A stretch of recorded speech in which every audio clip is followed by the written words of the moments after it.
할렐루야. 사랑과 은혜가 풍성하신 하나님 감사합니다. 오늘 우리에게 귀한 하루를 허락하시고 하나님 또 이 금요일 또 주님을 예배하는 이 귀한 시간과 장소를 기억하게 하셔서 함께 모이게 하시고 또 다양한 방법으로 또 다양한 장소에서 이렇게 주님을 찬양하며 예배할 수 있도록 우리를 축복하여 주심에 감사드립니다. 특별히 주님 허락하실 은혜와 말씀을 사모하는 마음으로 주님 앞에 나아가는 우리 모든 성도들의 마음을 주님 붙잡아 주시고 하나님 다 기억하여 주시는 가운데 이 시간 역사하여 주시옵소서. 모든 자들이 주님의 말씀하심과 역사하심을 경험할 수 있는 복된 시간 되게 하여 주시옵시고 이 시간을 통하여서 하나님께서 우리를 얼마나 사랑하시는지 또 깨닫는 시간 되게 하여 주시옵시고 또한 이 땅을 살아가면서 우리가 감당해야 할 사명이 무엇인지 알고 또 순종함으로 주님 앞에 영광을 돌리며 살아갈 수 있는 그러한 성도들이 다 되어질 수 있도록 우리 모두를 축복하여 주시옵소서. 또 간절한 기도의 제목들이 있어 주님 앞에 기도하기 위하여 나온 심령들이 있습니다. 하나님 그 기도 제목들을 주님 이미 아시오니 하나님 응답하여 주시옵시고 간절하게 또 겸손하게 주님 앞에 내놓는 이 기도의 제목들마다 주님 응답하시고 역사하여 주시어서 삶을 통하여 하나님의 전능하심과 또 살아계심을 경험할 수 있는 복된 성도들이 다 되어질 수 있도록 우리 모두를 축복하여 주시옵소서. 이 시간과 우리 모두를 주님 앞에 온전히 올려드리오며 이 모든 말씀 우리 주 예수 그리스도 이름으로 감사하며 간절히 기도드리옵나이다. 아멘. 할렐루야. 우리 좌우에 계신 분들하고 인사하겠습니다. 너무 잘 오셨습니다. 네, 감사합니다. 자, 우리 계속 기도해 주시면 좋을 것 같아요. 우리 교회 안에 연약한 지체들을 위해서 계속 기도해 주시고요. 특별히 김성 교사님 지금 병원에 입원해 계시는데 지금 많이 회복되어지고 있기는 하지만 아직 좀 통증이 있으셔서 조금 힘들어하고 계시는 것 같아요. 그래서 계속 기도해 주시고 그렇게 관심 가져주시면 좋을 것 같습니다. 그리고 다음 주에 허리에서 다른 부분에 좀 이상이 좀 발견이 되어져서 2차로 수술을 어떻게 진행을 할지 다음 주 월요일 날 좀 같이 의논하기로 했거든요. 그래서 이번 기회에 사실 허리 때문에 거의 20-30년 이상 굉장히 힘든 이제 상황이었는데 이번 기회에 다 깨끗하게 치료되어질 수 있도록 계속 기도해 주시기 바랍니다. 그리고 여러분들 주보에 보시면 우리 연약한 지체들에 대한 내용들이 쭉 있어요. 여러분 관심 가지고 계속 기도해 주시면 감사하겠습니다. 그리고 수요일 날 성경 파노라마는 그래도 우리가 공부를 하기로 했으니까 나름 출석 체크도 좀 하면서 어떤 동기부여를 좀 하려고 하는데 유튜브로 공부를 하신 분들은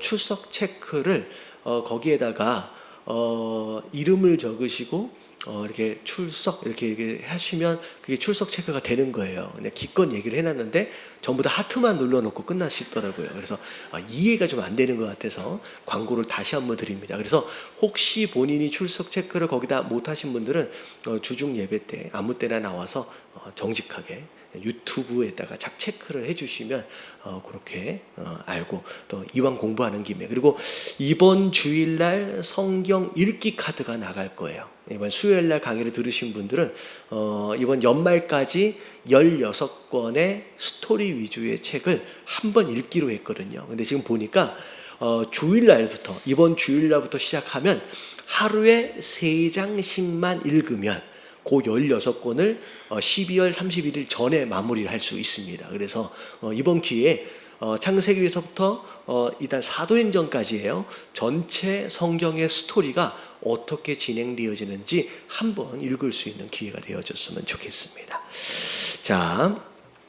자, 오늘 말씀은 시편 139편입니다. 자, 1절서부터 뒤에까지 우리가 함께 살펴볼 텐데, 자, 위에 가로 쳐져 있는 데를 보니까 이거 누가 쓴 시예요? 네, 다윗이 쓴 시죠. 우리가 뭐 학창 시절 때 시를 공부를 했지만 뭐 시는 해석하는 것이기보다는 시를 쓴 사람의 입장과 상황들을 연상을 하면서 어떻게 보면 느끼는 것이라고 생각하시면 좋을 것 같아요. 특별히 다윗이 쓴 시의 대부분은 평화로울 때, 평안할 때 쓰여진 시이기보다는 나름 좀 어려움이 있고 문제가 있는 가운데서 하나님 앞에 간절히 기도하면서 쓴 내용의 시들이 대부분입니다. 아마도 시편 139편 요 내용들도 그런 이제 시에 해당되어진다라고 생각을 하시면서, 자, 이 시편 기자 이 다윗이 하나님 앞에 올려드리는 이런 고백과 찬양의 내용들이 내 고백과 찬양의 내용이 다라는 어떤 그런 생각을 가지고 이 시편을 쭉 읽어 내려가면 좋을 것 같아요. 자, 일단 139편 1절 한번 같이 한번 읽어볼게요. 다 같이 시작. 여호와여, 주께서 나를 살펴보심으로 나를 아시나이다. 자, 하나님이 우리를 잘 알고 계시는 줄로 믿습니다. 근데 우리를 알고 계시는 게 누군가를 통해서 전해 들은 걸로 아는 것도 아니고요. 아니면 뭐 읽어서 아는 것도 아니고, 하나님이 우리를 아시는 지식이 자, 무엇을 근거로 한 알미냐면 우리를 뭐 하셨기 때문에? 네, 살펴보셨기 때문에. 직접 보셨기 때문에 아는 알미라는 거예요. 여러분, 이게 굉장히 중요한 겁니다. 우리가 어찌 보면 뭐 유명한 사람들에 대해서 알잖아요. 근데 그 사람을 우리가 봐서 아는 게 아니잖아요. 봐서 아는 게 아닌 상황에서는 정확하게 알 수 없는 것처럼 하나님이 우리를 누군가에 의해서 전해 들어서 아신다라고 한다면 나에 대해서 잘 정확하게 아실 수 없겠죠. 근데 하나님은 나를 다 살펴보고 계시기 때문에 그렇게 아신다라고 지금 얘기하는 거예요. 이게 다윗이 쓰는 시인데, 하나님 날 아시지요? 무슨 얘기인지 아시겠어요? 하나님 날 아시지요? 지금까지 나를 살펴보셨기 때문에 하나님 나를 다 아시지요? 라고 하는 그 다윗의 심경을 가지고 우리가 좀 읽어갈 필요가 있는 거예요. 어떻게 보면 굉장히 기분이 좋은 가운데 뭐 아무런 문제가 없는 가운데 쓰는 상황이기보다는 나름 굉장히 어려운 마음을 가지는 가운데, 하나님 내가 무슨 상황인지, 내가 어떤 마음인지, 내가 지금 어떤 감정 가운데 있는지 하나님 나를 아시지요? 라고 하나님 앞에 고백하는 거예요. 여러분, 이 시편을 읽어 내려가시는 가운데 혹여나 지금 어떤 문제 가운데, 어려움 가운데, 어떤 고민 가운데 있으신 분들이다라고 한다면 다윗을 다 보고 계시는 가운데 아시는 그 하나님이신 것처럼 나를 다 보고 계시는 가운데 알고 계시는 그 하나님으로 여러분들이 의식하면서 여러분 시편을 좀 읽어가시면 좋을 것 같아요. 자, 2번 같이 한번 읽어볼게요. 나같이 시작. 주께서 내가 앉고 일어섬을 아시고 멀리서도 나의 생각을 밝히 아시오며. 2번이래요. 좀 2절인데 2절. 자, 주께서 내가 앉고 일어섬을 아시고 멀리서도 나의 생각을 밝히 아시오며. 그러니까 하나님과 다윗과의 관계는 보통 관계가 아닌 거예요. 그러니까 멀리서도 이런 표현이 적당한지는 모르겠습니다. 조금 민망한 상황이긴 한데 제가 어떤 일이 있어가지고 김성 교사님하고 저하고 어딘가를 간 적이 있어요. 근데 이제 갔다가 나오면서 화장실이 급해서 이제 김성 교사님 먼저 화장실을 가시게 된 거고, 그리고 나중에 이제 제가 또 이제 화장실을 가게 된 거예요. 근데 가보니까 남자 화장실하고 여자 화장실하고 나누어져 있지 않는 거예요. 그래서 같이 이제 좀 허름한 건물. 근데 뭘 느꼈냐면 옆에 누군가 있는데 숨소리만 들려요. 근데 이게 누군지를 알겠거든요. 누굴까요? 김승교사님. 그러니까 숨소리만 들어도 누군지를 알겠다는 거예요. 그러니까 이 상황 자체가 어떤 느낌이냐면 하나님과 다윗과의 관계가 그런 관계예요. 멀리서 또 마치 다 가려져서 누군지 모르는 상황인데 숨소리만 들어도 이게 누구 숨소리구나 라고 하는 걸 아는 것처럼 여러분 하나님이 우리를 그렇게 알고 계시는 줄로 믿습니다. 근데 자 3절을 보니까 또 읽어볼게요. 시작. 나의 모든 길과 내가 있는 것을 살펴보셨으므로 나의 모든 행위를 익히 아시오니. 자, 나의 모든 길, 이건 지금까지 걸어왔던 길이에요. 그리고 내가 눕는 것까지, 그리고 다 살펴보셨대요.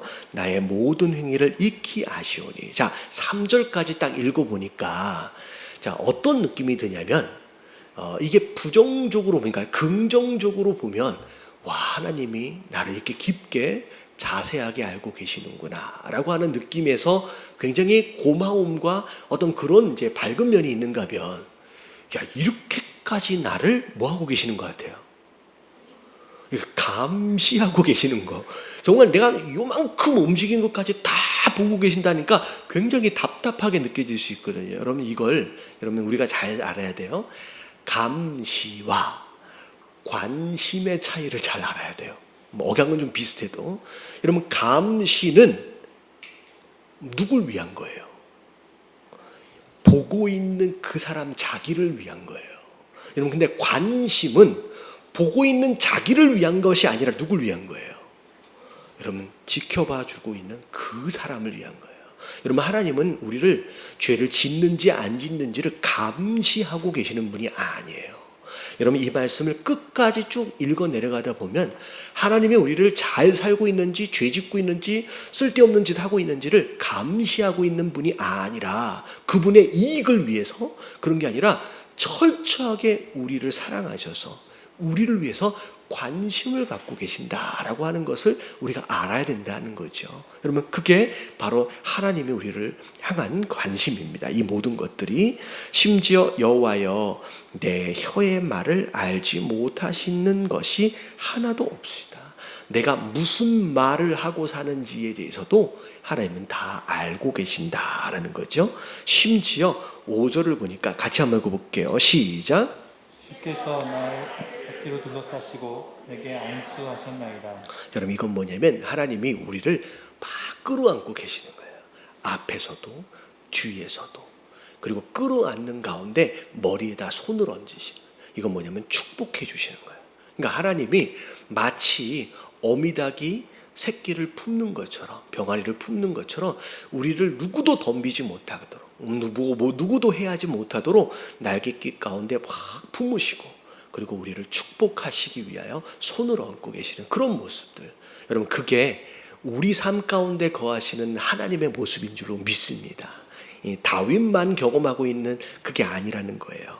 자 그런 가운데 자 6절에 보니까 이 지식이라고 나와 있는데 여기에서 지식은 하나님이 우리에 관하여 알고 계시는 그 지식이에요. 그 지식이 내게 너무 기이하니 어떻게 나를 그렇게 잘 알고 계실까? 심지어 나보다도 나를 더 잘 알고 계세요. 솔직히 여러분 나는 나를 잘 모를 수가 있습니다. 여러분 그것의 대표적인 예가 여러분들 집에 가서든 어디서든 여러분들의 목소리를 녹음을 한번 해보세요. 그리고 나서 한번 들어보세요. 그랬을 때 내 목소리를 녹음한 다음에 들으면 여러분 내가 생각했던 내 목소리가 아니에요. 무슨 얘기인지 아시겠죠? 솔직히 제가 목소리가 되게 괜찮은 줄 알았어요. 근데 녹음을 해놓고 딱 들어보니까 되게 느끼하더라고요. 그래서 이게 좀 내가 알고 있는 내 목소리가 아니구나라고 하는 걸 그때 아는 거예요. 누군가 그런 얘기를 하더라고요. 어렸을 때부터 컴플렉스가 있었대요. 무슨 컴플렉스인가? 다리가 길어서 컴플렉스가 있었대요. 나는 그런 컴플렉스 가졌으면 좋겠어. 제가 오늘 어떤 전도사님 한 분을 만났는데 제가 큰 키는 아닙니다. 제가 인정해요. 큰 키는 아니에요. 그래서 172면 그래도 작은 키는 아니잖아요. 인정을 안 해주시는데 뭐 별로 크지도 않으시면서 왜 그래요?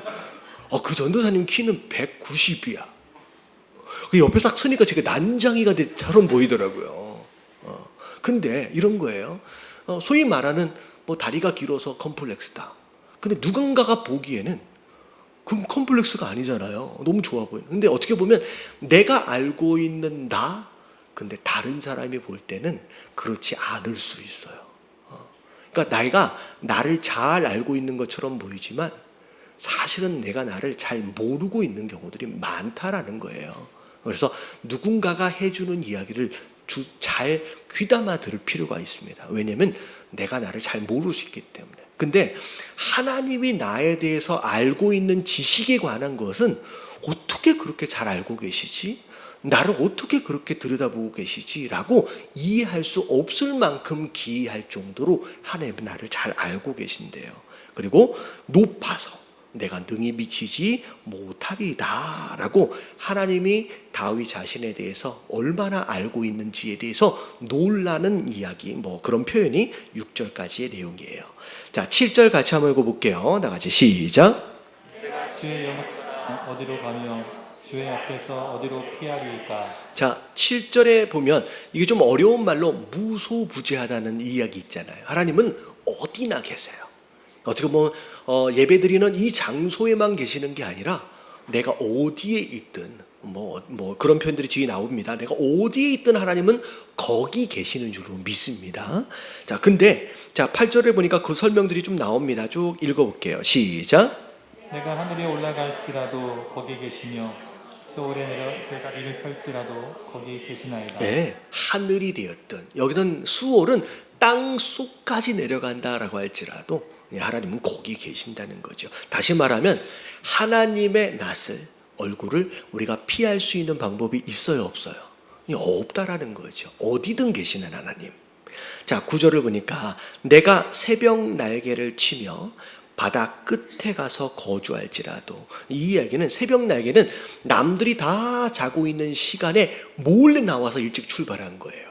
내가 언제 출발했는지도 모르게 그렇게 멀리까지 가가지고 심지어 바다 끝, 이 당시에 이 사람들이 가지고 있는 세계관은 이 어떤 세계관을 가지고 있었냐면 바다가 이렇게 둥글다라는 생각보다는 바다 육지가 있으면 바다를 끝까지 가다 보면 어떻게 된다고 믿었어요? 뚝 떨어진다고 믿은 거예요. 그러니까 바다 끝이 있다라고 믿는. 그러니까 오늘날에는 바다 끝이 없죠. 계속 가면 어떻게 돼요? 또 다른 육지가 나오고 계속 돌면 원래 자리로 돌아오잖아요. 그러니까 바다 끝, 세상 끝까지 간다라고 할지라도 하나님의 낯을 피할 수는 없다라고 얘기합니다. 자, 거기에서도 주의 손이 나를 인도하시며 주의 오른손이 나를 붙드시려다. 여기 굉장히 중요합니다. 막 도망치듯 끝까지 가 있어도 하나님이 너 여기 있었지 하면서 딱 뒷덜미를 잡아가지고 끌고 오시는 게 아니라, 자, 10절을 보니까 거기까지도 찾아오셔서 거기에서도 있어서 뭐 해주고 계신대요? 나를 인도해주고 계신대요. 그러니까 나를 막 이게 감시해서 나를 숨막히게 하고 나를 못 살게 하고 나로 하여금 누릴 수 있는 자유를 박탈하는 어떤 그런 감시적인 하나님이 아니라 관심이에요. 거기까지에서라도 찾아오셔서 내가 어떻게 해야 될지를 인도해 주신대요. 그리고 오른손으로 나를 붙드신다라고 하는 것은 오른손은 힘을 상징합니다. 그래서 힘을 주신다라고 하는 그런 의미예요. 자, 그런 가운데 11절을 보니까 내가 혹시 말하기를, 자, 흑암이 반드시 나를 덮고 나를 두른 빛은 밤이 되리라 할지라도, 이 상황이 어떤 상황이냐면 이 절망 가운데 빠진 거예요. 두려움 가운데 빠진 거예요. 아, 이젠 난 끝났어. 그래서 흑암이 나를 덮칠 거야. 이제는 살 소망이 없어. 심지어 나를 두르고 있는 빛이 오히려 밤이 되어버릴 거야 라고 낙심 가운데, 이거 어떻게 보면 두려움 가운데 절망하고 낙심하고, 그리고 이것이 조금 더 발전하게 되면 오히려 원망하고 불평하는 이런 이제 고백들이 있을지라도, 자, 12절에 뭐라고 말씀하시냐면, 자, 그런 상황에서라도 다 같이 읽을게요. 시작. 주에게서는 흑암이 숨기지 못하며 밤이 낮과 같이 비추이나니 주에게는 흑암과 빛이 같음이니이다. 예. 그래서 나라고 하는 존재는 흑암이 덮으면 덮여질 수밖에 없어요. 빛이 어둠이 돼버리면 나는 앞을 볼 수가 없어요. 근데 주에게서는, 다시 말하면 내게는 흑암은 위협적인 존재고 내게 깜깜한 밤은 두려움의 존재지만 하나님에게는 그 흑암은 아무것도 아닌 거예요. 하나님에게는 그 어두움은, 그 밤은 아무것도 아닌 거예요. 그냥 걷어내시면 될 만한 아무런 문제가 아닌 거예요. 그래서 여러분, 믿음은 뭐가 믿음이냐면 내 위치에서, 내 상황 가운데서, 내 능력 가운데서 어떤 문제를 내 시각으로 바라보는 게 아니라 나와 함께 하고 계시는 그분의 입장에서, 그분의 시선으로 그 문제를 바라보는 게 여러분 믿음이에요. 할렐루야. 여러분, 그래서 어떤 문제를 만나든 여러분들 스스로의 상황과 능력을 기준으로 그 문제를 판단하지 마시고 나와 함께 하고 계시는 그분의 입장과 그분의 능력을 기준으로 그걸 바라보시는 저와 여러분들 되시길 주님의 이름으로 축원합니다. 그러면 뭐냐면 그분은 문제가 되는 게 아니에요. 그냥 걷어내버리면 돼요. 흑암? 이거 뭐야? 이렇게 해버리면 되는 너무나도 간단한 문제라는 거죠. 그래서 다윗은 지금 고백을 하는 거예요. 하나님, 이렇게 내가 고백을 하고 이렇게 절망 가운데 있더라도 당신에게 있어서는 이 문제는 아무것도 아니지요 라고 말씀하세요. 그래서 다윗의 시편을 보면 굉장히 중요한 신앙이 바닥에 깔려있다라고 말씀을 드렸어요. 다윗의 시편에 숨어있는 신앙은 뭐냐면 창조신앙이에요. 이게 자주 말씀드리는 겁니다. 다윗의 시편에는 내가 만난 그 문제, 요 정도의 문제를 그저 해결해 주실 수 있는 그냥 해결사 정도의 하나님으로 인식하고 노래하는 게 아니라 하나님은 어떤 하나님이에요? 여러분, 이 세상을 만드신 하나님이라고 하는 전제를 깔고서 시편을 써내려가는 거예요. 그래서 요 내용도 그 창조신앙을 바닥에 깔고서 하고 있는 고백이에요. 그냥 요 정도 흑암, 요 정도 문제를 해결해 주시는, 간신히 해결해 주시는 그런 하나님이 아니라 우리 하나님에게서는 이건 아무 문제도 되지 않습니다. 그냥 거두시면 되는 그런 문제에 불과합니다 라고 지금 고백하면서 이 시편을 쓰고 있는 거예요. 일단 여기까지 읽으면서 우리가 잘 알아야 돼요. 우리가 신앙생활을 하면서 누군가 이런 얘기를 했어요. 이건 제가 한 얘기는 아닌데 기억이 나서 말씀을 드립니다. 성도 되어진 자들이 하나님의 함께 하심을 입으로는 말을 하고 있지만 마치 하나님이 계시지 않는 것처럼 행동하며 살아가는 경우들이 많대요. 우리가 신앙으로 고백할 때 입으로는 하나님이 함께 하신다고는 고백을 한대요. 근데 살아가는 모습을 보고 행동을 보고 문제 앞에서 반응하는 것을 보면 마치 하나님이 뭐 하신 것처럼, 안 계신 것처럼 반응하고 하나님이 안 계신 것처럼 그렇게 행동하고 살아간다는 거예요. 여러분, 우리의 말로만의 믿음이 아니라 여러분 실제 삶 속에서도 실제 하나님이 계시는 것을 여기 생명의 삶이니까 보니까 의식하면서 살아갈 수 있는 저와 여러분들 되시길 주님의 이름으로 축원합니다. 그래서 여러분, 하나님이 함께 하신다라고 하는 것을 의식하고 믿는 것 그 자체가 성도 되어짐의 힘이고요, 지혜고요, 그게 복이에요. 그래서 그걸 의식하고 믿고 살아가는 것이 얼마나 중요한지에 대한 내용들을 지금 다윗이 이야기하고 있는 거죠. 잘 이해하고 계시는 거죠? 이게 여기를 가려놓으니까 표정을 볼 수가 없어. 그래가지고 지금 이해를 하고 계시는 건지 아니면 그냥 나 혼자 막 하고 있는 건지 이해가 안 될 때가 있나요? 그냥 고개라도 좀 껐덕거려 주세요. 할렐루야. 자, 넘어가겠습니다. 13절 같이 한번 읽어봅니다. 시작. 주께서 내 내장을 지으시며 나의 모태에서 나를 만드셨나이다. 여러분, 이 구절을 우리가 어디서 봤는지 혹시 아세요? 주께서 내 내장을 지으시며 내 모태에서, 엄마 뱃속에서 나를 만드셨나이다 라고 하는 요 성경 구절 그 밑에까지 더 읽어볼게요. 시작.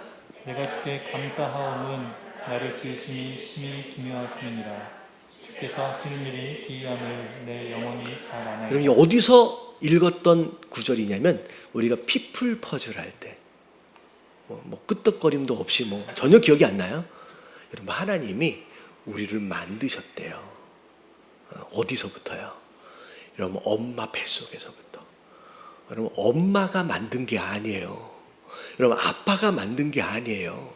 엄마나 아빠가 뱃속에서 만들었으면 내가 어떻게 생겼지, 내가 남자일지 여자일지조차도 결정할 수 있는 권한이 없잖아요.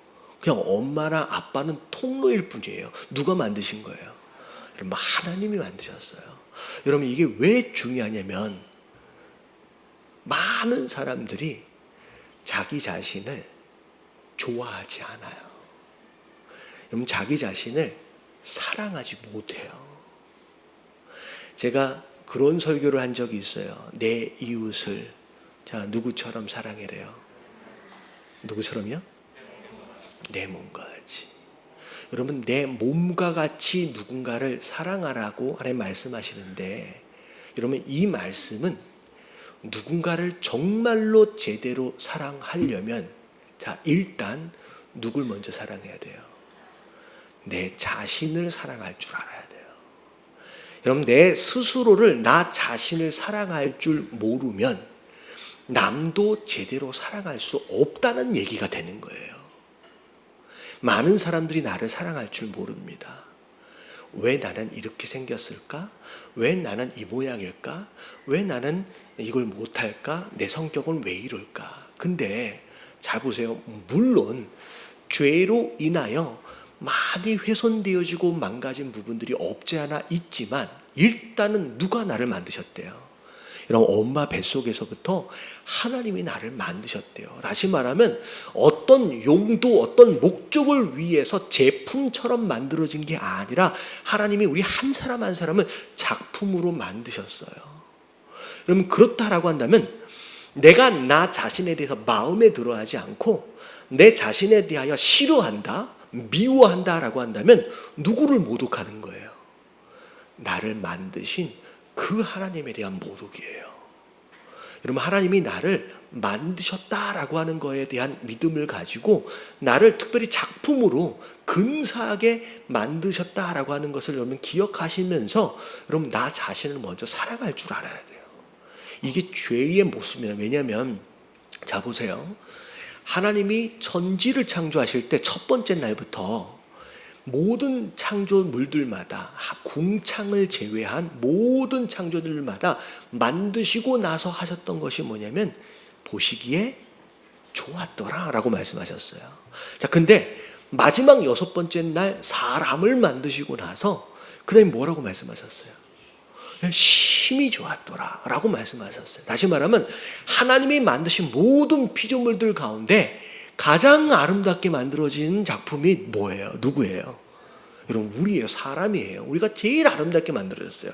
그런데 가장 아름답게 만들어진 사람이 선악과를 딱 따먹고 나서 눈이 밝아지는 순간 그 다음에 자기가 뭐라고 판단을 하게 되냐면 하나님이 가장 좋다고 가장 아름답게 만드신 자기 자신의 몸에 대하여 뭐라고 생각했어요? 벗어서 부끄럽다라고 생각했어요. 여러분 이게 죄의 결과예요. 나 자신에 대하여 나는 이래서 부끄럽고 이래서 창피하고, 여러분 자기 자신에 대하여 감사하지 못하고 사랑하지 못하고, 여러분 그런 모습은 결국 죄의 결과가 되는 거예요. 그러니까 일단은 하나님이 나를 만드셨다라고 하는 것에 대한 기본적인 전제하에 우리는 뭘 해야 되냐면 나 자신을 여러분 사랑하고 좋아해 줘야 돼요. 그러면서 뭐라고 말씀하시는지 보세요. 14절에 하나님 나를 만드셔서 내가 주께 뭐 하고 있대요? 여러분 감사한다는 거예요. 그래서 오늘 저녁에 기도하실 때 하나님, 물론 완전하진 않지만 하나님 나를 이렇게 만들어 주셔서 감사합니다 라고 여러분 나 자신에 대하여 나를 허락하신 하나님에 대해서 감사하시는 저와 여러분들 되시길 주님의 이름으로 축원합니다. 자, 그런 가운데 감사하움은 나를 지으심이 심히 기묘하대요. 여러분 기묘하다라는 걸 영어로 보면 원더풀이래요. 여러분 옆에 계신 분들에게 인사 좀 해줄게요. 여러분 밤이니까 영어가 좀 될 거예요. You are wonderful. 인사 좀 해주세요. 이게 뭔 뜻인지 모르면 안 돼요. 당신은 기묘합니다. 이게 당신은 정말 멋지십니다. 라는 그런 얘기예요. 이 하나님이 나를 만드신 걸 보니까 내가 이해할 수 없을 정도로 원더풀하대요. 너무 신기한 게 어떻게 나를 이렇게 만드셨을까? 그리고 주께서 하시는 일이 기이함은, 그러니까 하나님이 하시는 일들은 우리가 이해할 수 없어요. 기이하대요. 내 영혼이 잘 안돼요. 어떻게 보면 영혼이 잘 안다라고 하는 것은 솔직히 육신을 입고 있는 내 이성은 잘 모를 수 있어요.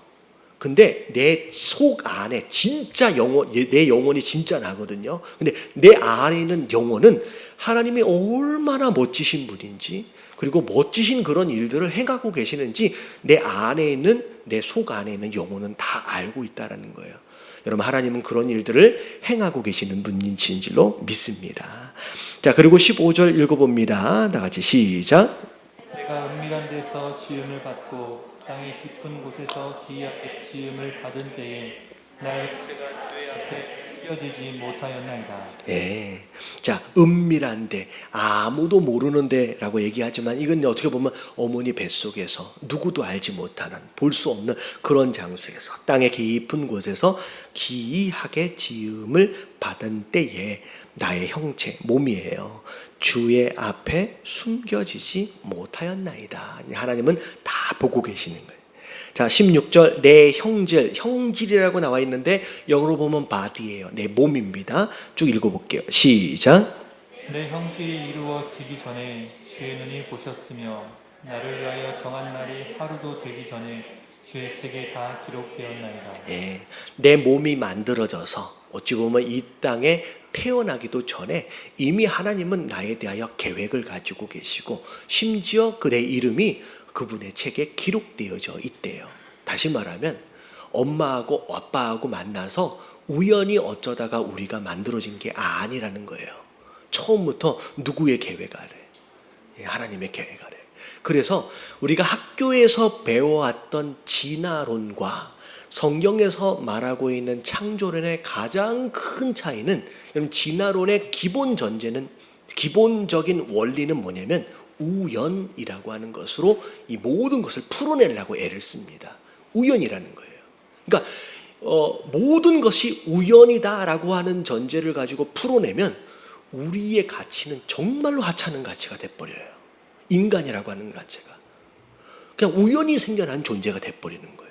내 인생이 어쩌다가 우연히 생겨난 존재다? 그렇지 않다는 거예요. 성경은 뭘 얘기하고 있냐면 너는 우연히 어쩌다가 만들어진 존재가 아니라 내가 네 몸이 만들어지기 전서부터 나는 너를 계획했다는 거예요. 그리고 모든 걸 준비했다는 거예요. 심지어 네가 이 땅에 태어나기도 전에 나는 너의 이름을 내 생명책에 기록해놨다라고까지 말씀하고 계시는 거예요. 이 이야기는 그렇게 태어난 나라고 한다면 내가 이 땅을 어떻게 살아가야 할지에 대한 하나님의 준비와 계획이 있다 없다? 이러면 있다란 얘기예요. 내가 억지로 정말로 애써서 내 인생을 풀어나가야 되고 내가 준비해야 되고 내가 다 해야 되는 게 아니라, 여러분, 하나님이 우리를 향하여 준비하고 계시는 것이 있다라는 거예요. 여러분, 믿으시길 주님의 이름으로 축원합니다. 그런 가운데 우리가 살고 있는 거예요. 여러분, 지금 어떤 문제 앞에 있을 때, 내가 어떤 현장 앞에 있을 때 마치 이걸 내가 다 풀어야 할 것처럼의 압박감이 있을 수 있습니다. 근데 잘 보세요. 지나고 나니 보니 어떻게 왔어요? 솔직히 내가 모든 문제를 풀었던 게 아니에요.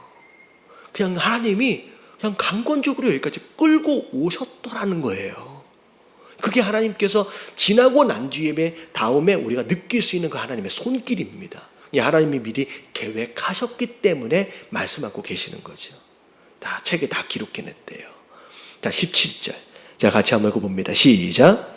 하나님이여, 주의 생각이 내게 어찌 그리 보배로우신지요, 그 수가 어찌 그리 많은지요.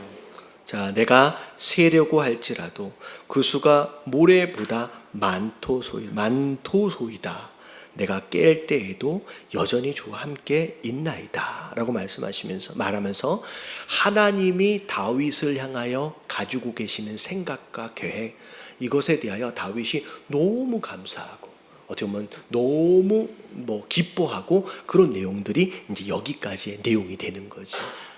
그렇다고 여러분 보시면 다윗이 어떻게 살았어요?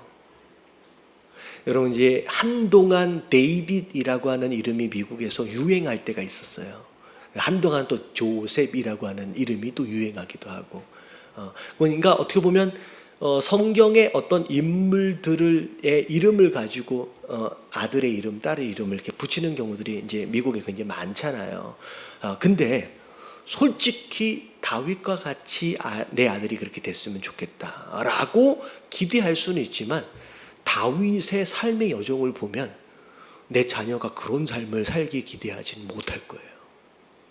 물론 다윗의 영광스럽고 어떻게 보면 하나님 앞에 어떻게 보면 마음의 합한 자로서의 아름다운 모습들도 있지만 물론 이제 죄에 대한 문제를 얘기하는 건 아니에요. 다윗이 살아가면서 얼마나 힘든 과정들을 겪어왔는지를 우리가 성경에서 보면 그렇잖아요. 어린 시절 제가 말씀드렸죠. 다윗에는 출생의 비밀이 있다고.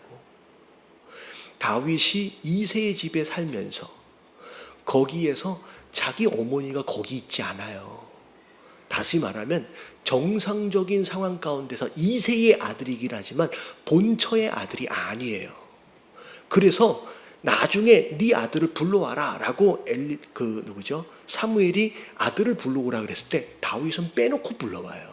그러니까 철저하게 어린 시절부터 가정 안에서부터 형들로부터 무시당하고 아버지로부터 넌 내 아들이 아니야. 다시 말하면 숨겨놓은 아들이 있잖아요.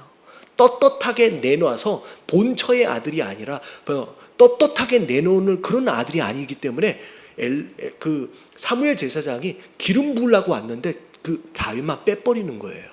그런 어린 시절을 자랐고 그리고 나중에 보면 골리앗과 싸우러 나갈 때도 큰 형 엘리압이 막내 동생인데 따뜻하게 대해주지 않습니다. 어떻게 해버려요? 골리앗하고 싸우러 나갔는데 네가 교만하느니 뭐냐면서 욕을 대파네요. 어떻게 그게 큰 형일까 싶을 정도로 무시당하면서 살았어요. 그러고 나서 골리앗을 쓰러뜨리고 난 뒤에 나름 군대 장관이 되고 난 뒤에 사울 왕으로부터 대접받았는지 그게 아니잖아요. 얼마 안 있다가 10여 년을 광야에서 도망치면서 살았어요. 그리고 나서 사울 왕이 죽고 나서 이스라엘의 왕이 될 때도 평탄치가 않습니다. 유다 족속만 인정해줘요, 다윗을. 그래서 맨 처음에 유다의 왕이 먼저 돼서 약 4, 5년 정도가 지난 다음에 그 다음에 나머지 지파로부터 인정을 받아서 그러고 나서 이스라엘 지파가 이스라엘의 왕이 됩니다. 다시 말하면 왕이 되어지는 과정도 굉장히 불편하고 굉장히 이게 업신여김을 당하면서 왕이 되어져요. 그러고 나서 왕이 되고 난 뒤에는 괜찮았냐? 그렇지가 않아요. 맨날 전쟁 나가서 싸우고요. 그러다가 나중에 후반기에 인생 말년에 어떻게 돼요? 아니 자식들끼리 싸우다가 갑자기 압살롬이 반역해가지고 나이 지긋이 들은 상황에서 신발도 제대로 신지 못하고 그냥 도망쳐 나오는 상황이 벌어져요. 백성들로부터 인정을 받아요. 도망치는 상황 가운데 누구예요? 이름도 기억이 안 나네.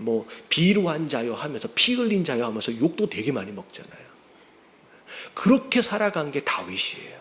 근데 다윗이 힘들고 어려웠던 그래서 정말 힘들었네. 그거 없었으면 좋겠다라고 하는 그런 인생의 여정들의 일로 인하여 막 힘들어하고 내 인생이 왜 이랬을까라고 한탄하는 내용들이기보다는 오히려 하나님이 지금까지 나를 인도해 오고 계시는 그런 부분에 대하여 오히려 감사하고 찬양하고 있는 거예요.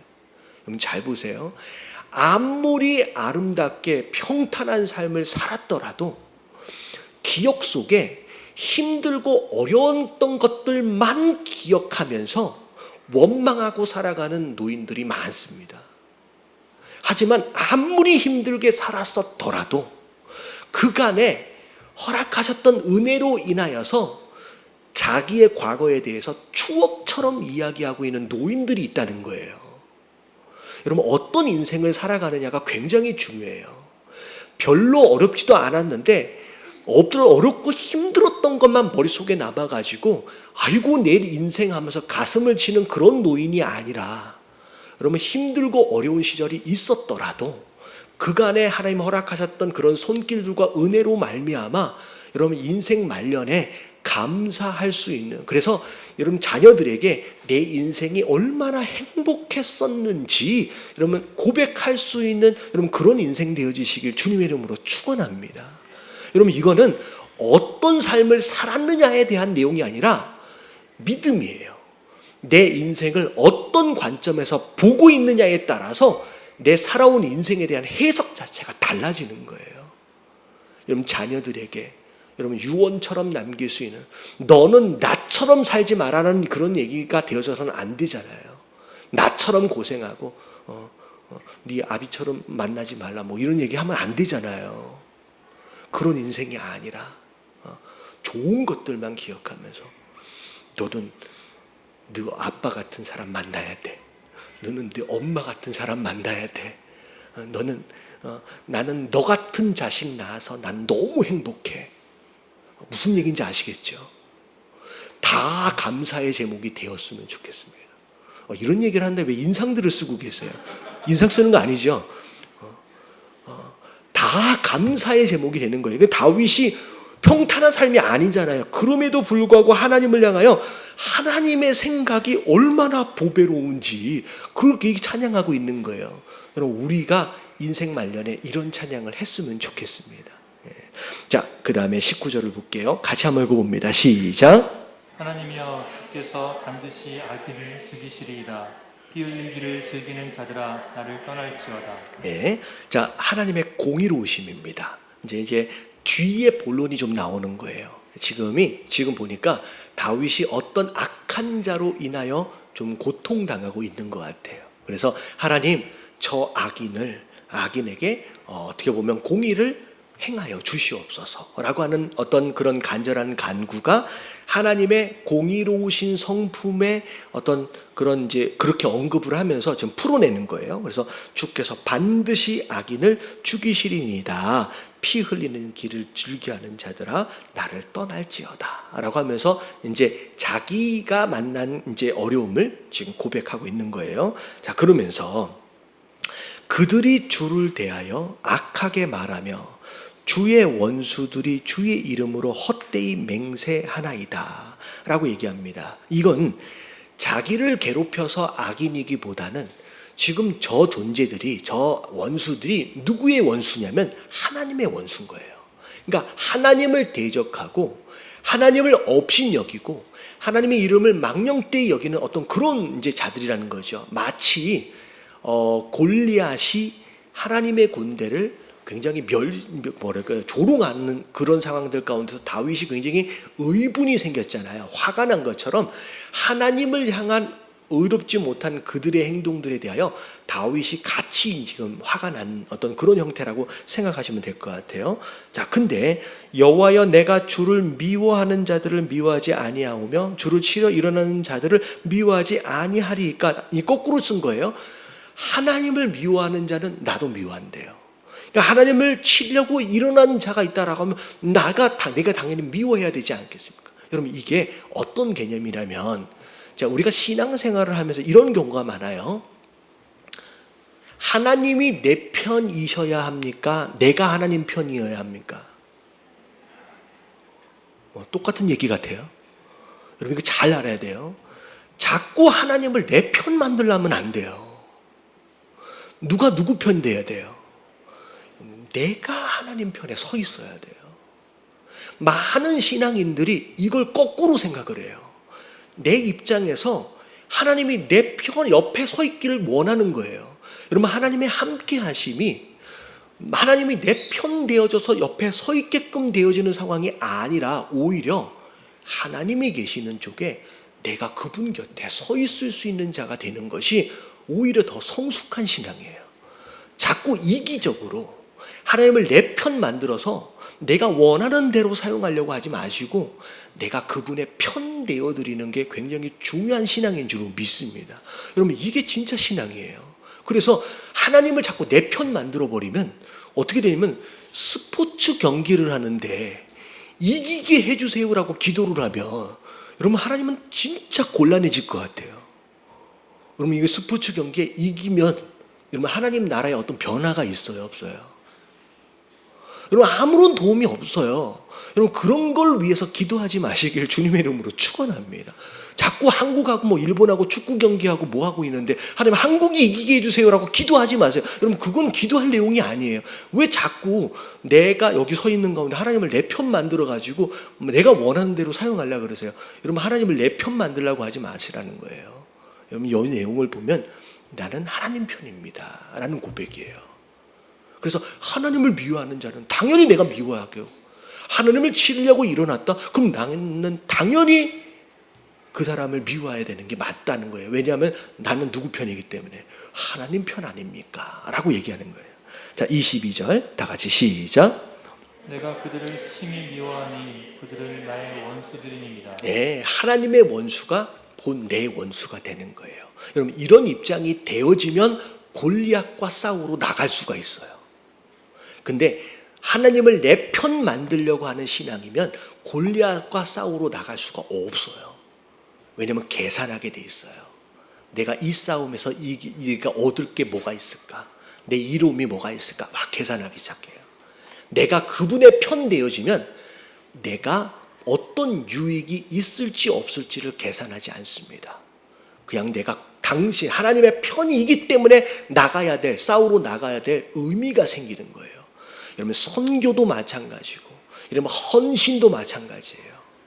근데 하나님을 내 편 만들려는 그런 관점에 있으면 계산하게 돼 있어요. 내가 이 선교를 하면, 내가 이 봉사를 하면, 내가 이 헌신을 하면 내게 어떤 유익이 있을까를 계산하게 돼 있어요. 근데 여러분 철저하게 내가 그분의 편 되어져 있으면 여러분 선교할 때 계산하지 않아요. 헌신하고 할 때 계산할 필요가 없어요. 내가 그분의 편인데요. 여러분 이게 굉장히 중요한 신앙이에요. 하나님의 원수는 그냥 당연히 내 원수가 돼버리는 거예요. 그렇기 때문에 골리앗과 싸우러 나가야 한다라고 했을 때 어떤 유익과 이익이 전혀 의미가 없죠. 그게 동기를 부여한 게 아니라 그냥 쟤는 내 원수가 됐기 때문에 그냥 나는 나가는 거예요. 자, 마지막 읽어볼게요. 23절, 24절 다 같이 시작. 하나님이여 나를 살피사 내 마음을 아시며 나를 시험하사 내 뜻을 아옵소서. 자, 하나님 나를 잘 살펴주세요. 내 마음을 잘 봐주세요. 그래서 내가 무슨 마음을 가지고 있는지, 그리고 나를 테스트 한번 해보세요. 그래서 내가 무슨 뜻을 가지고 있는지를 확인시켜 달라는 거예요. 어떻게 보면 정말로 다윗이 하나님 앞에서 진솔하고 정직하다라고 하는 것을 표현하고 싶은 거예요. 하나님 내 마음을 들여다보시면 내가 무슨 생각을 하고 내가 무슨 뜻을 가지고 있는지 하나님 보실 수 있겠지 않겠습니까? 라고 고백합니다. 24절 한번 다시 읽어봅니다. 시작. 내게 무슨 악한 행위가 있나 보시고 나를 영원한 길로 인도하소서. 네, 약간 이제 뭐냐면 이 사람이기 때문에 좀 그런 구석지가 있을 거 아니에요. 혹시나 하나님 내 마음 가운데 잘못된 부분들이 남아있다라고 한다면 하나님 나를 어떻게 해달라는 거예요? 선하신 쪽으로 나를 인도해 주시길 원합니다. 왜냐하면 아무리 정직하다고 아무리 결백하다고 욥처럼 이야기하지만 우리는 죄인일 수밖에 없는 거예요. 하나님 나에게 혹시나 이런 악한 행위가 혹시나 숨겨져 있다라고 한다면 하나님 나를 붙들어서라도 선한 길로 인도해 주시길 원합니다 라고 고백하면서 이 시편이 이제 마무리가 됩니다. 그래서 자 오늘 이 시편의 내용들 하나님은 우리를 다 알고 계세요. 이런 마지막 부분에 나온 것처럼 어떤 어려움 가운데 있는지 어떤 그런 것으로 무엇으로 고민하고 있는지 다 알고 계신데 그걸 우리가 감시하기 위한 것이기보다는 우리를 정말로 사랑하시기 그래서 저 끝까지 도망쳐 가 있는들 하나님이 뒷덜미를 잡아서 너 왜 여기까지 왔어? 라고 혼내시기보다는 거기에서도 끌어안아 주시는 그 하나님이라는 거예요.